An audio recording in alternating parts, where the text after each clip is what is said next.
Boy, Lieutenant Dan here with Scott Karasik, the brand new Talking Dirty Birds podcast here.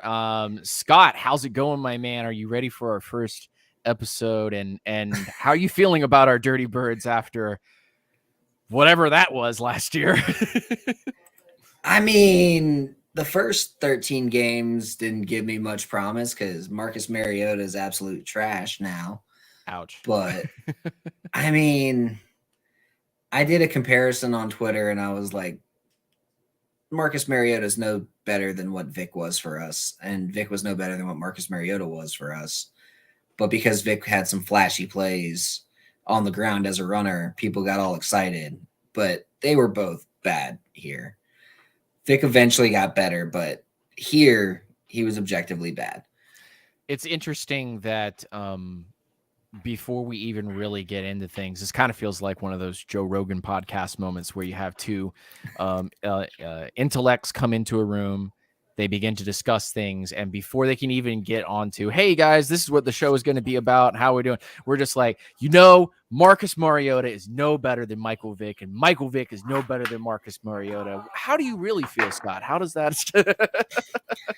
I mean, it was an interesting year, right? Because what you ended up having was the media and the fan base projecting Desmond Ridder as, glorified backup, third round trash quarterback.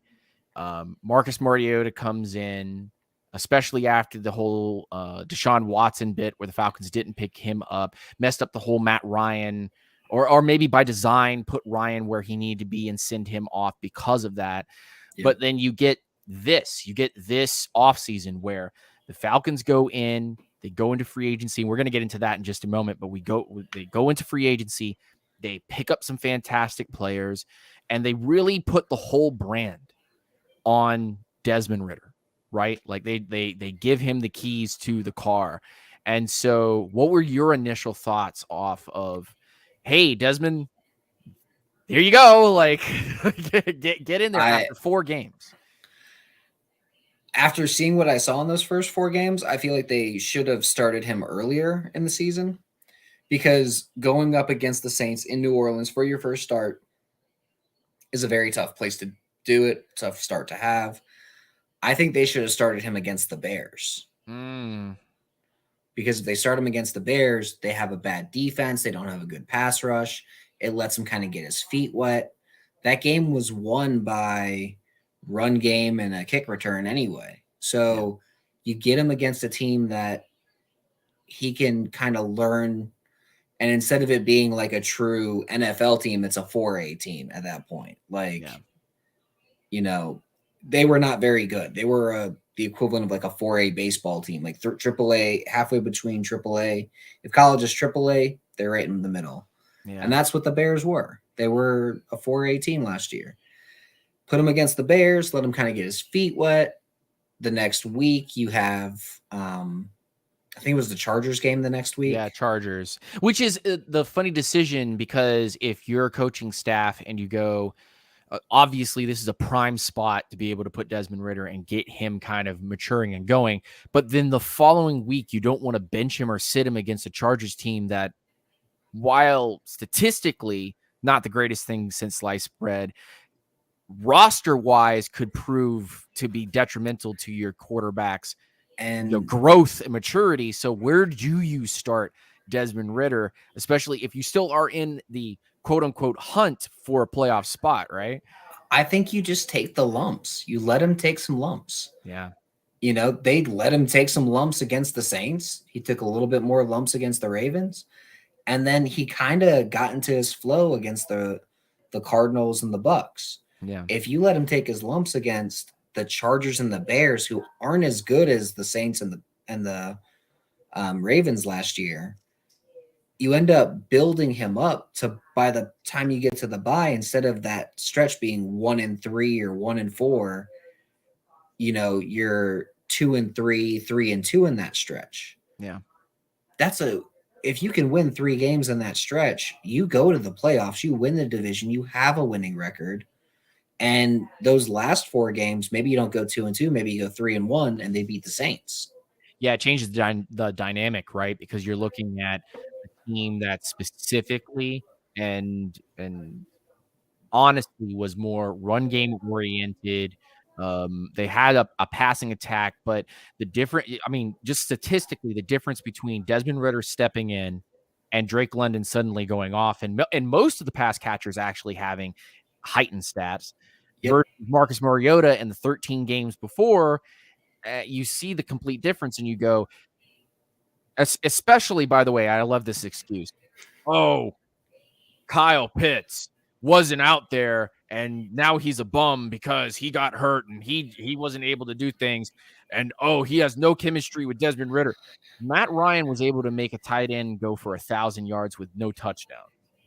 I can't even stress to you guys the amount of missed opportunities that Marcus Mariota had with Kyle Pitts, and now you get an opportunity with the sample size being so small, being so accurate, polarizing, versus what you had with Marcus Mariota, obviously struggling passing the ball, and then the complete opposite statistical values with Desmond Ritter stepping into office and everybody looking better. You have to put some sense of urgency on Kyle Pitts getting in there and definitely having a better career, specifically with just at least Desmond Ritter, right? Yeah. Like, well, and there's a couple passes that Ritter made last year that you're like, man, if that's Kyle Pitts, that's going to the house. Yeah. Or it's at least going another 15 yards. And you're like, wait, he's wide open. And then you go back and you watch prior games and you're like, he was wide open. Like, yeah, the random tight end was wide open, but Kyle Pitts was wide open. Yeah. And Mariota just missed him. And if he just threw the ball like 20 yards shorter than where he threw it, Pitts at least gets a 20-yard gain, if not more, because he's already 15 yards down the field. He'll fall forward for 5. Like, yeah. We're not, I mean, put this into perspective too, right, Scott? Because we have to also go, yeah, while it is a lot on the player's success because it's a driving force that particular player in that particular position holds a lot of value. Like, there's a lot that happens with that guy to make other things happen. But if the team as a whole, and I kind of broke this down in my last video that I just posted this morning, was if the team as a whole is not operating as, a whole, and there are issues with the team, and not just the player level, whether or not that player is good or not, whether it's a blue chipper or not, but as a whole, if the system's not oiled and running, then you have like Tyler Algier with Desmond Ritter doing a play action, and he's not even on the right side to pretend that the play action even is happening, and just walking off into space. And those types of little things, I think, were more evident with Mariota. Oh yeah. Than they were with kind of, and this is kind of funny, covered up by how good Desmond Ritter was comparatively to Mariota. Like, at least the passes got there, right? Well, and at least like there was one play against the Saints, right? Yeah. The play action, Algier absolutely goes the wrong way on it. Ritter does the play action the wrong direction. Maybe it was just a mix-up on the call, but Algier makes the block. Ritter rolls to his right a little bit, throws it to Drake London. They get a 10-yard gain. It doesn't seem like a big deal of a play. But when I look at it, I go, okay, well, structure got messed up for one. Yeah. He didn't panic. He just said, all right, well, guy's in the wrong spot. Let me go through my reads. He went through his reads, hit his second read on the play, and got a 10-yard gain on a 3rd and 7. Like, it doesn't sound like it's a very important play, but you see the processing and you see how he operates the offense. I'm like, he looks, and I'm going to get some flack for this, but he looks like 2008, 2009 Matt Ryan. That is what he looks like to me. That's very interesting that you said that, because I know the media perception, or at least the quick fan reaction to what does Desmond Ritter look like, is Ryan Tannehill. Everybody immediately goes to he looks like Ryan Tannehill. I think it's funny that we immediately go to that level without going, hey, guys, doesn't this just look like early Matt Ryan? Like for reals, this looks just like an early Matt Ryan. And statistically, it's definitely trending that way. If he had Yeah. more games, I mean, I think I was crunching the numbers with one of my admins in my Discord, and I said, technically, based on the statistical values that we received from the 4 games that Desmond Ridder played, and then sprinkling over that every single game what an average would be with like 10 extra yards or 1 extra touchdown per game, he had something like 20 something touchdowns. Yeah. And almost 4,000 yards. And I was like, that's literally Matt Ryan, right? So before we start going, well, he's going to be Tannehill running around. This is a pocket passing quarterback that has the ability to shut off blocks. That's weird. He's a pocket passer who happens to run 4.5. Yeah. Like that's what he is. Like long stride too, not quick. Yeah. Long stride. Yeah, he's one of those guys that like, yeah, okay, he's a pocket passer. Again, I might get flack for this, but stylistically, he's closer to a Mahomes than he is to Tannehill or a Mariota because he looks to pass first. Yeah, that's the important part right there. Is that like the mentality? Again, the flack part would be, how dare you compare him to Mahomes? Well, technically, Mahomes is not necessarily a runner, but he can Mahomes go. Isn't a runner. They're not running read options with Mahomes out there. Yet Mahomes still has like 340, 350. Same, another guy I've compared him to, which I probably get a little less flack for, is Dak Prescott, stylistically. Pocket passer, but if shit breaks down, he can go out there and he can move. Like, it's not like we're, reinventing the wheel here. We're just taking a guy who's got similarities to a couple of top 10 caliber quarterbacks, putting him in a system that's not going to ask a lot of him to start his career off, and letting him develop. Who does that sound like situationally to you? Matt Ryan. It's Matt Ryan. But unlike Matt Ryan, Desmond Ridder went in the 3rd round.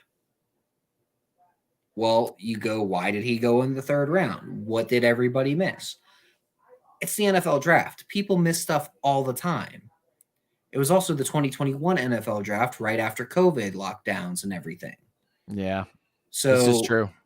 Or 2022 NFL draft right after all the COVID lockdowns and everything got lifted, but they couldn't get their full scouting out there really until this past year. And that really hindered a lot of staffs. I think if they went back through this whole thing, Sam Howell probably goes in the 2nd. Ridder probably goes mid-1st. Pickett probably goes a little higher. If they had their actual full scouting in, not saying Pickett should have, but pre-draft, the Steelers would have traded up for him. I think if they had Ridder in a that's the thing, is that even through the 4 games, and I mentioned this in the video I posted today, through the 4 games, in the game that you see him most matured, which is only 4 games in, so that's a thing you have to put into perspective. Even through 4 games, the deep accuracy issues are still there, 110%. Yeah. But the professional throws are there, and the weird professional throws are there, like the ones where you stick in the pocket and you take a hit and you deliver it 15 yards down the field. That happens. So how do you categorize somebody who he has speed, but he doesn't necessarily use it, but when the pocket collapses, he gains 5 yards? On top of that, drafted in the 3rd round, and the reason for that being those inaccuracy issues. If Desmond Ridder had been any more accurate in college, he would have been a mid-1st round quarterback taken, without question. I believe that. I think the flack you get is comparing him to Russell Wilson, another former 3rd rounder who also was given flack because of certain issues with his play style and suddenly turned out to be a baller and G. But hey, whatever you got to say. I think the accuracy issues are overblown too. Because for me, I go back and I look not at accuracy, but at chemistry. That's interesting that you say that. How does he work with guys? Who does he work best with? Who did he not have great chemistry with? Why did he not have great chemistry with them? He did great with London. He did great with Michael Pruitt. He did great with any of the running backs, really. But honestly, Algier and Patterson. Yeah, you're right. Yeah. He had, and this is something I But he want to couldn't ask get the you on ball to top of Parker that. Hesse. Thank you. He couldn't get the ball to Parker Hesse. And then I go back and I watch more of what's going on. That wasn't really a chemistry issue. He threw him one ball, he caught one ball. Parker Hesse was the fifth read every single time he was on the field. Right. So why throw it to your fifth read? If you got nothing, you barely have time to get through 5 reads, really. I have no problem with him not getting the ball to Hesse, but Olamide Zaccheaus, he couldn't get the ball to. That's interesting because he had Tyler Scott for a season or two, and Scott was an integral part of what they were doing. So I wonder, and this is actually a question for you, is I wonder if the situation with the style of wide receivers that they had, and knowing that Kyle Pitts wasn't there, was a detriment. I think the bigger issue is when he had Tyler Scott was running deep outs, deep corners. The route tree that he was running was very different than the one that Zaccheaus could run. Right. But then put this also into perspective as well, and this is the actual question I wanted to ask you, is take any of those screenplays that Cordero Patterson, or I saw a lot actually to the fullback Keith Smith, but take any of those and now put Bijan Robinson in that spot instead. Does that go to the house? Because I watched multiple times in the Bucs game. You see every single pass play, and I look at times where Ritter dumped it off, and I was like, oh, man, if Bijan had that, if Bijan was here already. If that was Bijan and not Keith Smith or Tyler Algier. Yeah. Again, not shit talking Tyler Algier at all. Love the guy. But he's not a dude that can take it 70 yards to the house in the NFL because he runs 4.6. Yeah. He's just going to get caught. It is what it is. He's not a burner. That's not his style of game anyway. He's a Bettis, Turner, Jamal Anderson, just bruise him, beat him down, hurt him back. And that's what you want. Especially in the NFC South. You can grind out games. So that's always going to be my kind of back.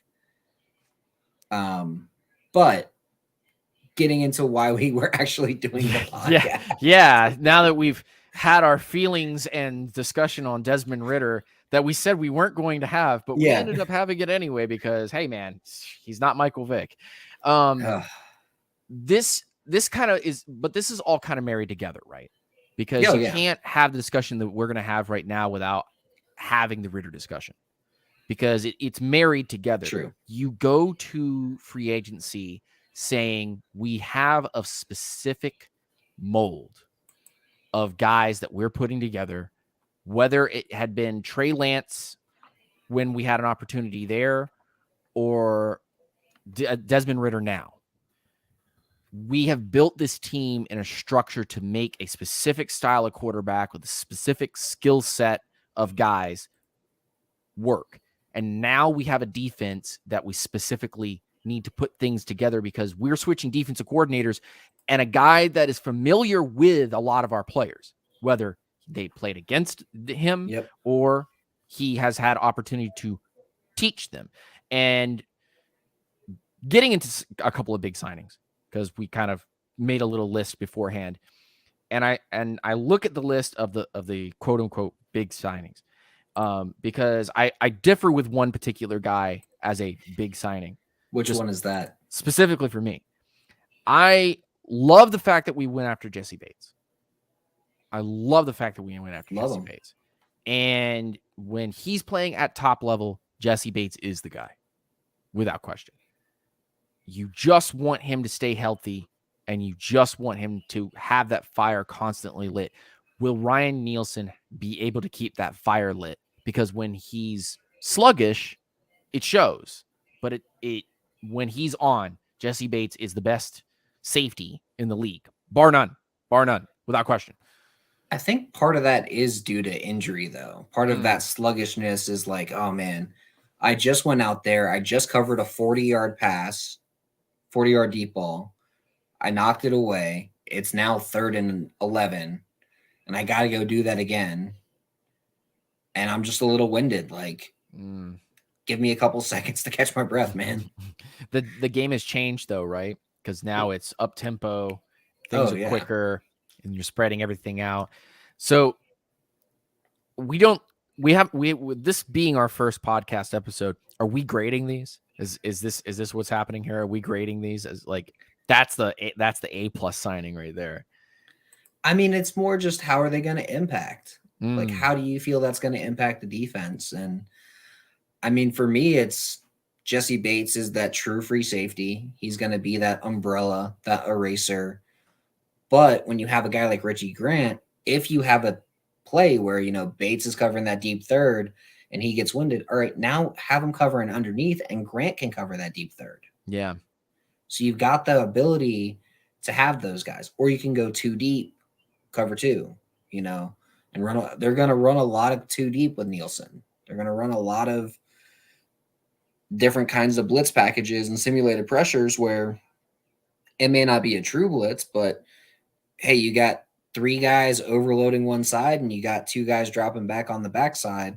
Very Jim Johnson-y type defense is kind of what I'm thinking. I actually will play off of that a little bit into the next big free agent signing with David Amayada. And the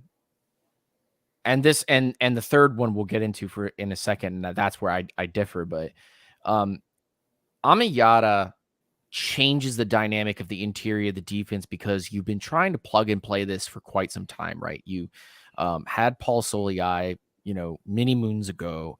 Then you end up kind of slapping a grouping of free agent UDFAs in the interior. You haven't really fixed this area of the defense for many years. You've needed a nose tackle big man, and you could not find one forever.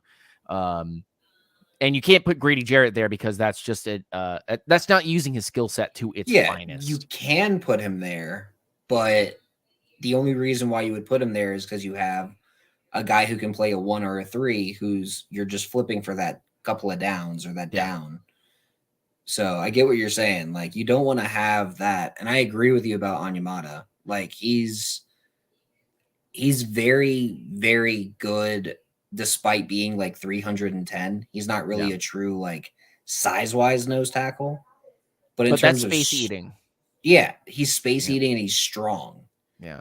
And I've seen many times on his tape where whether it be 1-on-1 or breaking through the gate in a 2-on-1 situation, Scott, they utilized him to get quarterbacks uncomfortable and out of the pocket and scrambling into sacks from the outside. Yeah. And that's where I want to get into this here and say that I think actually we're going to have to flip for me. It's a flip of a big signing and a mid-tier signing where I think Caden Ellis is actually incredible signing. Caden Ellis is. I was going based off of like money. Okay. Because if we were talking specifically impact, I think Caden Ellis suddenly makes everybody kind of like their eyes go, wait a minute, what? Like raise an eyebrow. What's happening here? No disrespect to Calais Campbell and what he will accomplish here in Atlanta, especially with the veteran leadership that he has. But Scott here had Jesse Bates, David Amayada, and Calais Campbell as the 1, 2, 3. And let's get on to Calais Campbell before we get onto the Ellis bit. But Campbell brings that veteran mentality. Very much so. And maybe not an incredible sack leader or someone that's going to wow you with a bunch, but he's going to collapse that offensive line, though. Yeah. He's going to set that edge. And I think he plays like a strong side 5 tech for the most part. Like, I think that's kind of how they're going to do the defense. It's going to look a lot like what like Dan Quinn was trying to run. I could see them doing that over under type of deal because they've done that in New Orleans. I've also seen New Orleans go with a 34 and line Ellis up as a linebacker that drops or as someone who comes in and rush the passer. So, and we have that kind of roster where it's just wherever you want to put a guy, we see a disadvantage. We're going to play off of that. And that's how we're going to do it because we've put so much in the defensive backfield. But Caden Ellis and that's maybe the fun part is Caden Ellis and Campbell might actually be the playoff of each other, where you might end up having him at a 4-eye 3 tech because he's used to playing that position in Campbell, and have Ellis coming in and speed rushing off of that and creating a sack situation. So it's really interesting to see those 3 specific signings and then Caden Ellis. Go through these other 2 mid-tier signings here with Jonnu Smith and Jeff Okudah, because I want to hear your thoughts on those 2 players and what you think they kind of bring to the fold here. So obviously they were both trades, but you gave up a 5th-round pick and a 7th-round pick. Now, I want people to think about the value of your average 5th-round pick. Your average, you can get a Grady Jarrett there, but your average 5th-round pick is a depth player who plays special teams for 3 years and ends up on another roster. That is your average 5th-round pick in the NFL. It is Ogundeji, more or less. Yeah. Your average 7th-round pick doesn't make rosters normally. Right. So they gave up, and they had 3 of them anyway. So who cares if they give up a 7th-round pick, especially since it was the 3rd of the 3 they had. Right. Let that happen.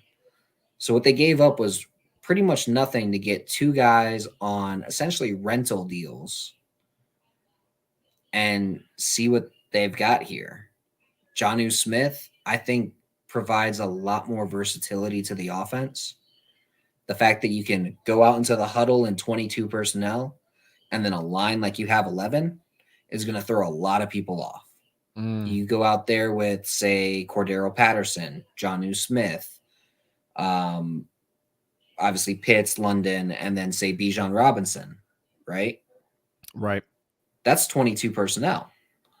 Well, then you go out there and you align it, and Jonnu's, sitting on the line as the tight end. You've got Kyle Pitts and Bijan on one side, and then you've got Drake London on the other side, and then standing next to Ritter in the backfield is Cordero Patterson. They're in a shotgun. Who is the ball going to? Yeah, exactly. Who is the ball going to? And you could even be like, well, it's probably not going to Jonnu. But in that situation, how do you know it's not going to Jonnu?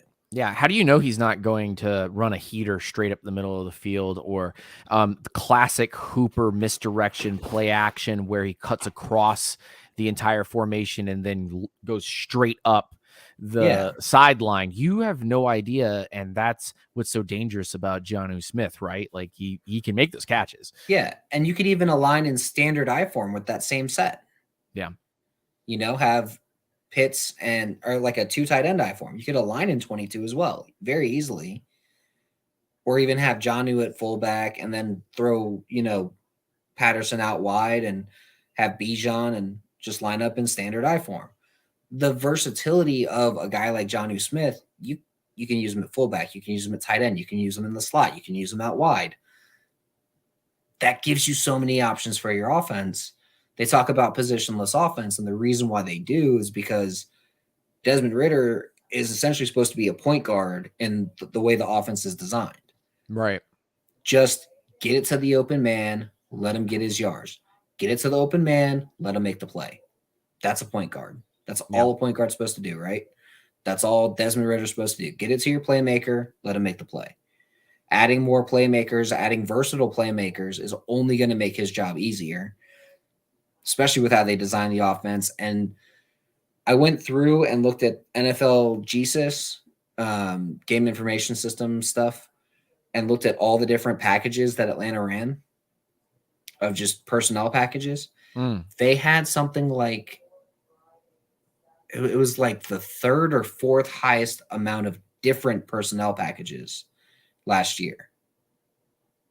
And now they've just raised the talent level of all the personnel that they can use in all these fancy personnel packages. Yep.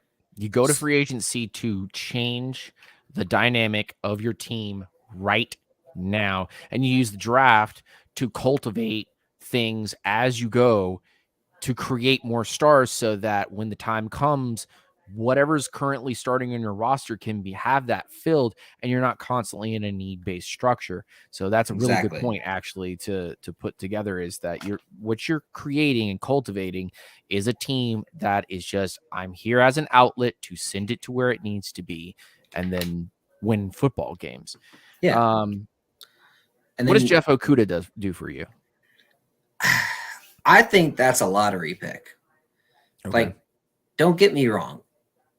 Love the way Jeff Okuda played in college. He was fantastic. In the pros, he hasn't been the same guy. He hasn't been used in the same way either. I think getting a guy like Jerry Gray here is going to say, all right, well, what you did in college really well was press man. What our defense is going to have you do is press man. So you just have to do what you're most comfortable at. How do you feel about that? And just throw him out there, cornerback number 2, right side cornerback, and throw him in press man. AJ Terrell played really well in college in press man. Now he's shown he can do everything else as well, but he's going to have a lot more press man as well. If you're press man the outsides, you're forcing them to try and make plays on you quick. You're forcing the quarterback to hold the ball longer. Yeah. With good coverage, what does that do? Creates more sacks. And it takes away, because like you mentioned earlier, we're going to have probably a lot of 2 deep or a single deep and middle of field roamer there. So you're forcing wide receivers and tight ends and running backs to create space based on matchup, and that's causing a lot of time to tick by for your rush to be able to get there. And like we said earlier, you added a whole host of guys that can create pressure without question. Like, well, no yeah, question I mean, to get there. You're going from Abdullah Anderson and Timmy Horn, who I don't think makes the roster this year, and like Jalen Dalton, and just a couple of names that I don't even really remember. Ogundeji and Ogundeji, Anthony Rush. Yeah. And these are guys that are now either off the roster or on the fringe right now for the training camp roster. And then you bring in guys like Bud Dupree and Calais Campbell and David. And we were about to get to that with Bud Dupree. Yeah. I think that's a, people look at that signing and they scoff at it a little bit. I look at that signing and I go, that's the kind of thing to push guys like Ogundeji off the team, like off a cliff. And if Bud Dupree does well, whether he stays with you next year or he, ends up going to free agency because he outprices you and goes somewhere else because he has a good season, that's quality. You end up getting compensation for that, as well as kind of go, we had time to cultivate somebody else to put into that spot. So that's massive. You need that on this roster. Yeah. And that to me is the kind of signing that you need to make, because it's all about building up the baseline. So if you have a guy like Bud Dupree, instead of having Ogundeji as your third man in the rotation and being a black hole for pass rush, you've got Bud Dupree out there getting 35, 40 pressures in his 400 snaps. He's at least providing a pass rusher out there that you don't really have in that second wave right now. I got a question for you, so that some of the viewers can kind of put this into their minds as well. But what does this do to Ebiketie? Because you bring in guys like Calais Campbell, you bring in guys like Ellis and like Dupree, and you still have Lorenzo Carter. You're sitting there with quite a few pass rushing options. Does this limit what he does, or does this change his position? I think Ebiketie is going to be the weak side, outside linebacker, defensive end, kind of hybrid position starter. I think he's the guy that they kind of made a lot of these moves for. I know we all talk about Grady Jarrett's going to be there like, oh my God, I've got 3 new best friends. But I do think Ebiketti's going to be out there and just like, listen, I've got guys that are going to eat up blocks in the middle. I've got Taquan Graham and Grady Jarrett and David Onyemata, and I've got Calais Campbell, and I've got Eddie Goldman, and they're all eating these doubles, and I've got either free rush or, I got to beat a guy, or the guy I got to beat's a running back. Like, if the guy you've got to beat is a running back and you're a defensive end, outside linebacker, that edge position, you basically don't have anybody you're going through, because you can probably rip a swim move off on him real quick and get right to the quarterback. Right. We used to see Abraham do that all the time. I think Ebiketie ends up exploding this year just because he's finally got support on the inside. Yeah. That's not just Jarrett. You finally put some beef in the middle, and you put some other pass rushing options that can get there. So that like changes the dynamic there. Mac Hollins, we were talking about players that work with an archetype, and how those players that work well in the Desmond Ridder archetype make Desmond Ridder better, right? Yep. Because obviously there were some players that Desmond Ridder was not able to connect to because he didn't feel either safe to throw it to that destination or didn't feel confident that was where the ball needed to go, and ended up kind of overloading Drake London a little bit. Although I think that's more due to just Drake London having a great connection with Ridder. Yeah. But Mac Hollins comes in here. He's going to be like the fourth or fifth option in this offense. Is it smart for the Falcons to invest in this position any further going forward? If they do, it's going to change the offense that they've designed. Right.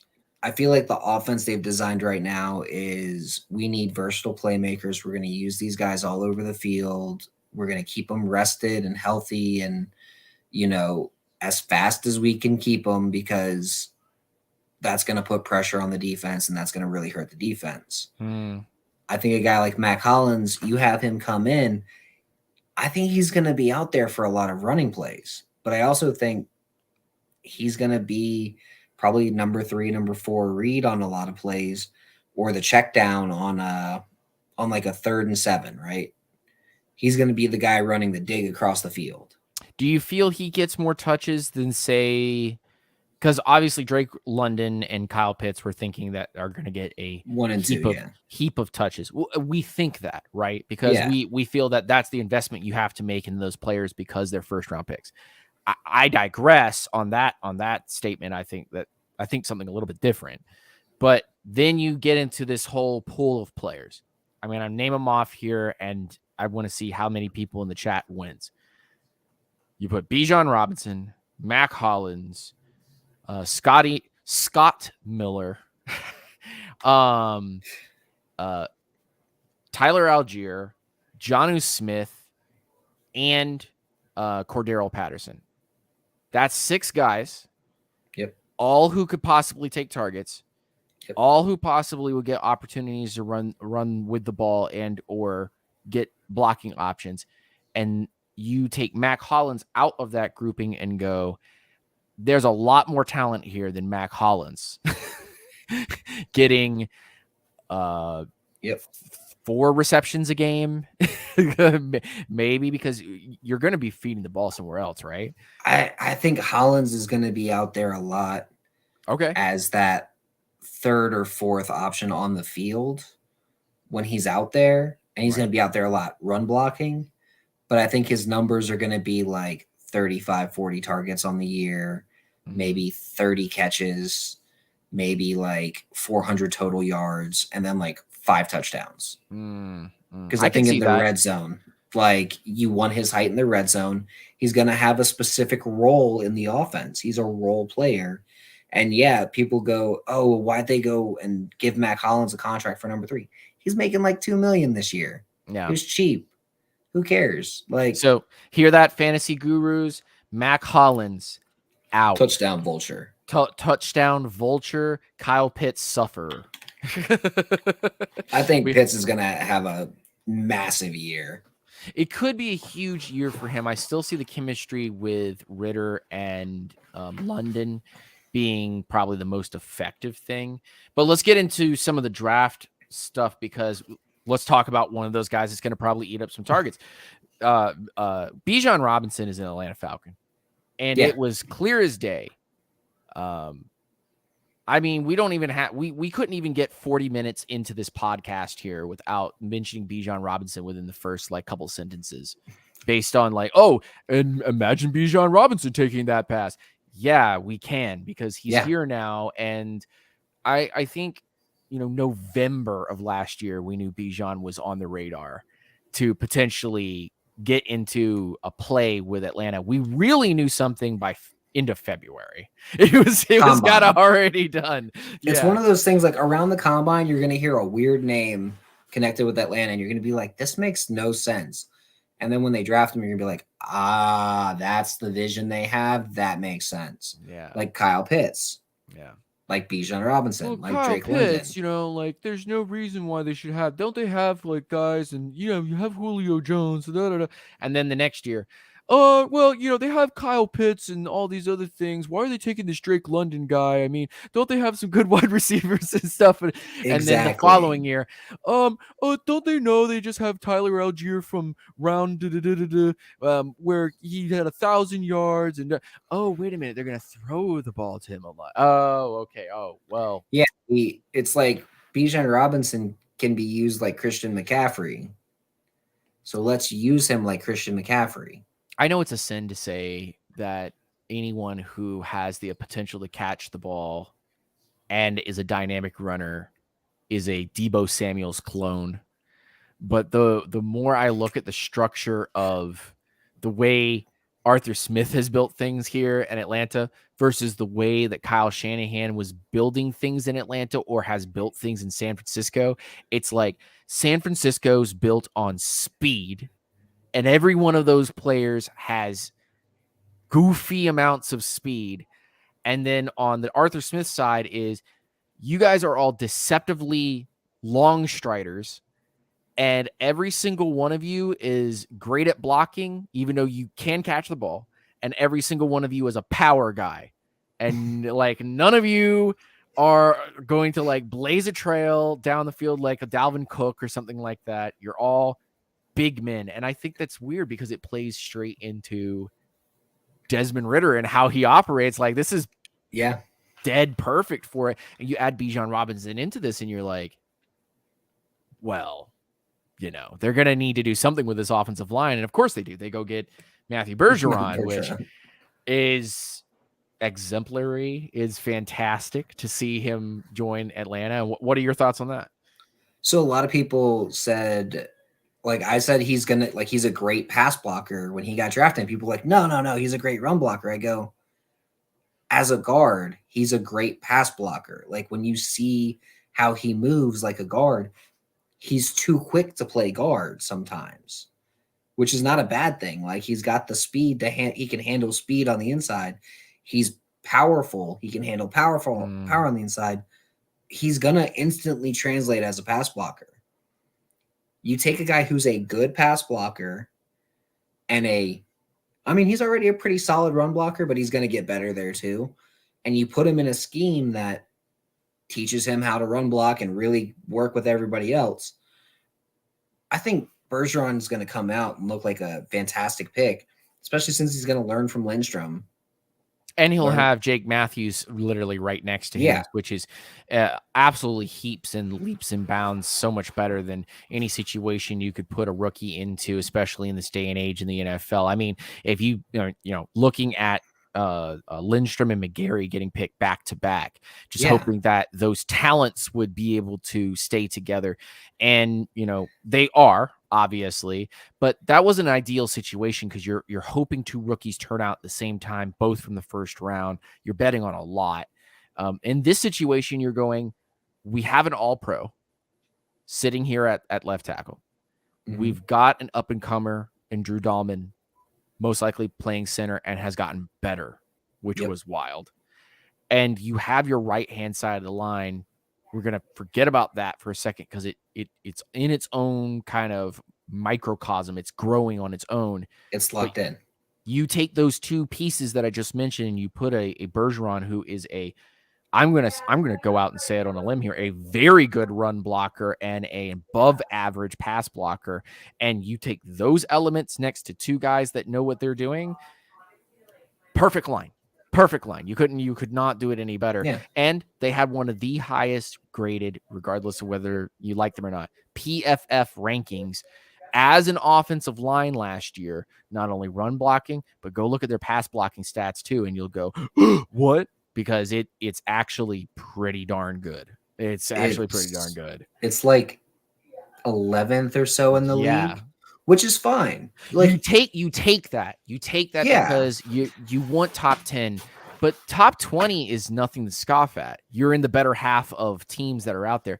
Well, when you have top the number 15? 2 run blocking line and you've got the number 11 pass blocking line, you take it because you're like, listen, I can run so many play action concepts off that run blocking and give your offensive line more time. Yep. And you got to think that was with 5 different guys starting at left guard. What was it? Hennessy, Adoga. Hennessy, Adoga. Was it Whitaker? No, Wilkinson. Wilkinson. Gossett. I swear there was a 5th one. No, I don't know of any. Okay. I don't know of any other guys. Even if we drafted them, I wouldn't know of any guys. So, that's fine. That's fine. Yeah. But 4 different guys played the position. You were basically doing. Did we mention Mayfield? did we mention Mayfield? No. Okay. All right. I at least I didn't want to disrespect the man, even though we totally just dissed him. So bad. Mayfield's long-term role. And I hate to be that guy and just be like, Mayfield's going to stick this year and next. He is going to be the backup at both right guard and right tackle. I can see that. That is his long-term role. And you want me to be extra spicy and say a player that he literally reminds me of? He is the Atlanta Falcons' next Tyson Brylo. He is a swing tackle, massive backup, could probably play like a couple of positions, but he probably needs to stay only on the right-hand side of the line and never speak about starting ever again until he's proven that he can get to that point. He's not ready. Maybe one more day. He starts one day because the guy's hurt. Yeah. But the guy's back next week. He's good. Yeah, that bench needs to be warm, man. I need it really warm enough to be able to make hot pockets. So just you stick there, please. He's what I like to call a Zoolander lineman. He can't turn left. He has trouble turning left. He can only turn right. He's a right side only guy. He's a Zoolander. Let's talk about guys that attack that position, though, and let's talk about Zach Harrison, who is not a pass rusher, really. He is more of a run blocker. Run stopper. Where does he fit? We just talked about Ebiketie having a difficult time finding play time. Is this just a backup for now? I don't think Ebiketie has a difficult time finding play time. I think Ebiketie's a starter. Over Lorenzo. Yes. Ooh, man. I think that's why Lorenzo and Dupree. Well, you got to think Lorenzo took $3 million. They told him how they were going to use him. He knew he was going to be a backup after his first year. Like Lorenzo knows what's going on. He's going back to a rotational role. Dupree's a rotational guy or the starting strong side guy. But so I think the way it's going to work, you got a weak side linebacker, you got a strong side linebacker. The weak side guy is going to be a defensive end or linebacker. It's either going to be Ebiketie or Dupree on that side. And I think on the other side, you've got Carter and Malone. And I think that's where Carter starts this year is on the other side. So your starters are going to be Carter and Ebiketie, and eventually Malone's going to work his way into the rotation as the starter there. I think that's what happens. The more I try to make a map of how this team is going to have starters and who's going to play, the more I go, to put the amount of people that you want on the field to be on the field, especially some of your favorites or guys that make sense playing next to each other, you have to play a 34. Yep. and I've been saying it. And worse than that is that 34 will still probably have one more DB than it needs to have on the field because they're going to play the heck out of these DBs. Yeah. Clark Phillips is a great name to mention in that. We never went over Harrison. Yes. No, and we're getting into both of those things is that how does Harrison get onto the field, the type of player that he is, and then Clark Phillips has obviously got to be targeting that slot position. Got to be going after him. So Harrison, you have Calais Campbell, right? Right. So that's it. So you're going to go in and out with those. He's a tall, long-armed, big guy, right? Right. Who's going to rotate with him? Right. That makes at 5 tech. That makes absolutely sense. That makes absolute sense. Because if you're playing a 34 or you're playing in a 43, that specific position is completely good for Zach Harrison and for Calais Campbell. So you set that up. Fantastic. Playing nothing but 5 and 6. That's all they're going to play the whole time. And that's okay. And maybe sometimes you have Campbell slide into the 3, but then you're throwing in like D'Angelo Malone. I think 4i will be used in this because I truly do believe that the 3-2-6 is going to show its hair. Yeah, it's gonna show its head. Anywhere from 3 tech to like that 5 is going to be utilized for a guy like a Calais Campbell. And if you believe that a Zach Harrison then backs that up and becomes the backup to that, that makes a lot of sense because then that guy can rotate in and out like that too. And I'll be upfront with you. Harrison looks a little skinny even at 275. Yeah. So bulk him up to about 285, 290, 295 and really see what he can look like. It's a lot of weight to put on, but I since he doesn't have that crazy speed pass rushing move and he's more of a bull rusher anyway and a run defender, I could see that happening because he has the ability to collapse pockets just like Calais Campbell does. So that's fantastic. But Phillips though has to be taken on the slot. I mean, do you believe he's an outside guy? Does he have an opportunity to get to that? Phillips played outside pretty much his entire career at Utah State and won Pac-12 Defender of the Year. I think long-term, Phillips is kind of an insurance policy if Okudah doesn't work out. That's a good point. Yeah, absolutely. Or if Mike Hughes doesn't work out. I think the slot this year is actually going to be D. Alford. That's a spicy take. That's pretty spicy. Well, you got to think D. Alford played at Tusculum, then he went to Canada because no one in the NFL really looks at Tusculum, no matter what they tell you. They don't really look at there unless you're a, oh my God, prospect. He wasn't an oh my God prospect. He was D. Alford. And then he goes up to Canada and he works and he gets better and he learns and he gets his technique and he comes back down here and he has a pretty solid NFL rookie year. He didn't look horrible last year. He actually looked like a guy who needed more playing time last year. Yeah. I would have rather started him at nickel last year than whoever we were starting. And or even started him outside over Cornell Armstrong. Because Cornell Armstrong was allowing everything to get by him and wasn't making any plays on the ball.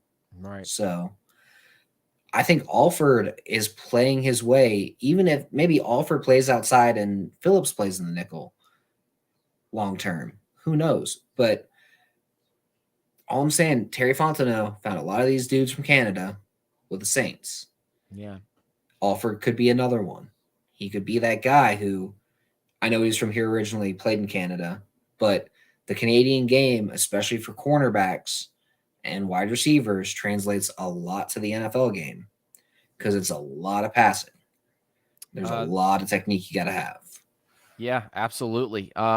Just very quickly to go over the last 2 picks. Not to get too deep into it, but Javon Gwynn, which was the offensive lineman, South Carolina, if I'm not mistaken. Yep.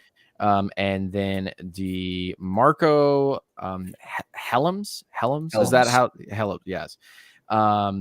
Which I didn't do actually any research whatsoever on our boy DeMarco. I feel terrible, but that brings us into... Did you watch Bama play the last 3 years? Like, I'm a Clemson guy.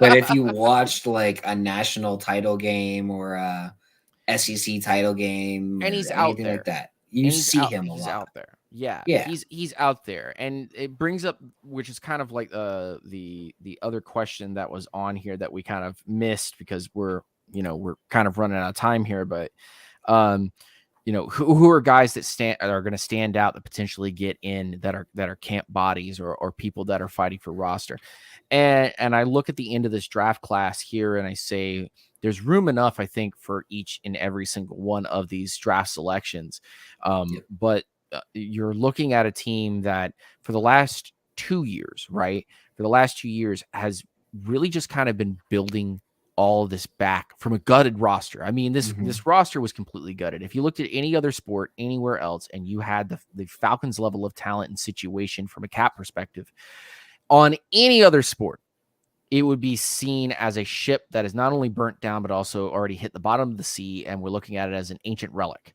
So you change that dynamic. You really have to go through cap struggles. You put a brand new team together. And this is looking like one of those maybe old Seattle Supersonics level,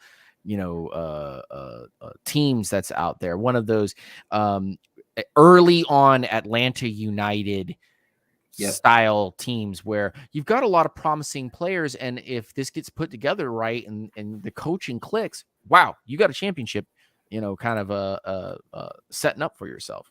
You're kind of building it replacement style, if you will.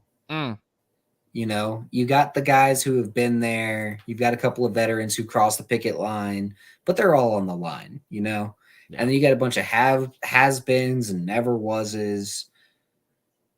And that's what you had last year with the Falcons. And then this year, you've still got a couple of those guys that were has-beens, and I might get flack, but Dupree is a has-been at this point. Jonnu Smith is a has-been at this point. Those guys are kind of has-beens. And then you have the never wases, like Mac Hollins. He never really was a star. He had a solid year last year, but he never was a star. Jeff Okudah. But the talent's there. You've got the promising talent. The usage of there. every single player that you just said was either misused or stuck behind massive rosters where talent was already there. And that brings up a whole set of questions like how much untapped potential do you have in the NFL that's just sitting behind other players, or how many guys that have gone through career injuries or gone through career problems on one team or multiple teams haven't just landed in the right situation where they can be the guy or given opportunities. So that's Cordero Patterson. Exactly. So you Jeff Okudah, being taught the wrong things in the wrong place, and then having to deal with that. So, but all of those things aside, I want to bring up one more thing before this podcast kind of comes to a close, which is how have the new facilities, or at least the new promise facilities that will be made over the next, I believe it's next year, 2 years, where they change the facilities.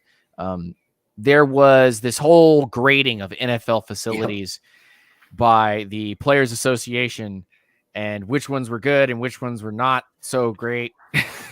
And the Falcons got a really poor grade. And upon hearing that, the response from the organization was, oh, okay, fine. We're going to invest some real money into putting these facilities as a high ranking place where people want to come in, where veterans and free agents want to sign here because it's great.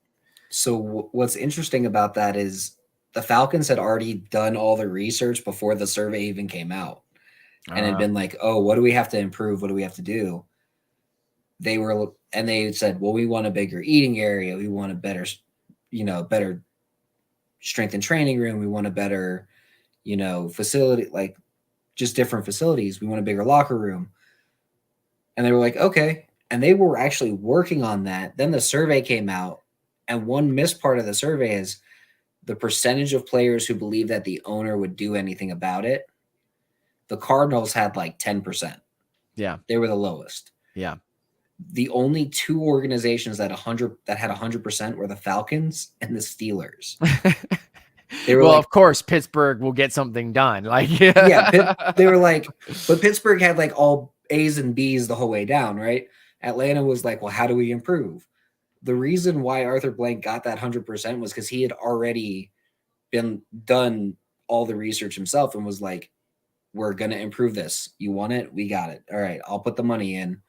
If that's what we need to be a better team, if that's what we need for you guys to feel more comfortable, so you'll play better, done. I will invest the money in there.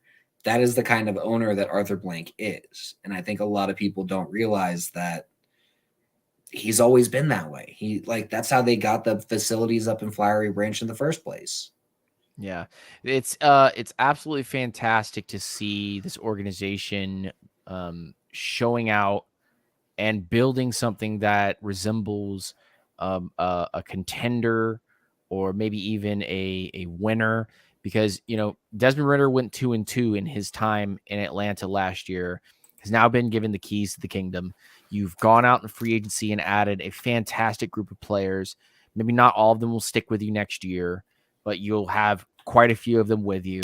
You went into the draft, slew the draft, really went in there and felt like this was going to be a game changer. It was, because you added great talents, hard workers, a lot of blue collar guys, great locker room personalities come in, no cancer like we've been talking about with Falcons filters from past and all on. So I'm excited. I'm absolutely excited to see this team go forward. And closing thoughts on what the Falcons have done.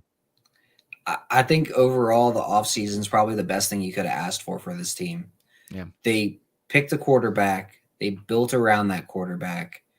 And they said, you know what? This is what we're going to do. This is how we're going to build. And then they learned some lessons along the way of dealing with the cap issues of, well, maybe we can go and get some cheap free agents to plug and play. Let's learn how to scout those guys that just have that drive, that maybe they were misused or they got injured or something along those lines, like the Bud Dupree signing or the Jeff Okudah trade or the Jonnu Smith trade. Like, they were just being misused or they got injured. All right, well, let's get them healthy. And Bud Dupree has always wanted to play for the Falcons. Yep.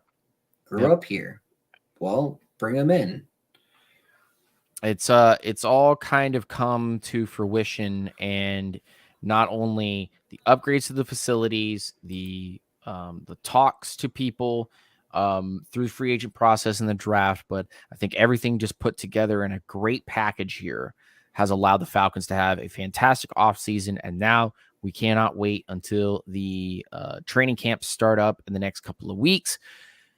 We'll have more news on that as we obviously get some. Scott, this was a fantastic starting episode for us. And I hope we get to have another opportunity next week to throw up another fantastic podcast episode. We'll have to think of some new material, but we'll obviously get it. And I want to thank everybody for listening to the Talking Dirty Birds podcast on the first episode of the podcast. You guys, thank you for tuning in, and take it easy now. Yep. Have a great day, y'all. All right.